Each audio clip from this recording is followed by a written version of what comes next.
Nous avons le plaisir et l'honneur aujourd'hui d'accueillir le professeur Florin Aftalion, qui est spécialiste d'économie financière et monétaire. Professeur Aftalion, bonjour, merci beaucoup. Bonjour. Pourriez-vous nous éclairer quelque peu sur le New Deal? Il y a ce mythe du New Deal actuellement, l'idée que Roosevelt aurait sorti l'Amérique de la Grande Dépression. Et il me semble que beaucoup d'économistes mettent en doute cette histoire officielle, disons. Oui, le New Deal, c'est donc la politique du président Roosevelt, depuis le moment où il a été élu, fin 1932, jusque, non pas la fin de sa vie, mais jusqu'en 1940. Donc, il a appliqué des politiques qui ont changé au cours du temps, qui au départ, le croyait-on, avaient pour but de tirer l'Amérique de la Grande Dépression, et qui en fait, c'est très facile à vérifier sur des chiffres de production ou de chômage, ne l'ont pas du tout retiré de la Grande Dépression, et d'après certains spécialistes qui ont étudié cette période, là au contraire plongé davantage et prolongé la crise de plusieurs années, peut-être 8 ans.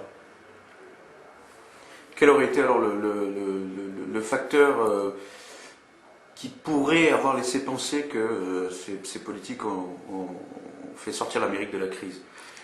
Mais il est clair que ces politiques n'ont pas fait sortir de la crise, car comme je disais, c'est facile de regarder le chômage. Alors, lorsque Roosevelt est arrivé au pouvoir, il était de 25%. En 1939, il était encore de 15%.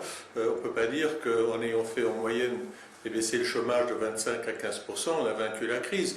Alors c'est vrai, il y a eu des fluctuations, des hauts et des bas, et le chômage n'est jamais descendu en dessous de 10%. On peut dire la même chose en regardant la production nationale. Donc l'Amérique n'est pas sortie de la crise. D'où vient ce mythe alors, selon vous? Je crois que Roosevelt a des admirateurs pour d'autres raisons, parce qu'il a instauré le welfare state aux États-Unis, il a introduit en Amérique des retraites payées par les employeurs et les employés, la sécurité sociale, enfin la sécurité maladie, de salaire minimum, un certain nombre de dispositifs de ce genre qui, quel que soit leur mérite, n'ont pas contribué à tirer l'Amérique de la dépression. Comme par ailleurs, il a été extrêmement interventionniste, lorsqu'il est arrivé au pouvoir, le plus interventionniste des présidents des États-Unis, et de loin, eh bien, ses admirateurs et ceux qui sont pour l'intervention de l'État lui attribuent un rôle de modèle et n'admettent pas qu'on puisse noircir son image. Absolument. Quelles sont, selon vous, les origines de la Grande Dépression? Alors, les origines de la Grande Dépression sont très discutées. Elle remonte donc avant 1929. Ce qui est important, c'est plutôt de savoir pourquoi elle s'est tellement prolongée. Parce que des crises, il y en a fréquemment ou régulièrement dans des systèmes de libre entreprise.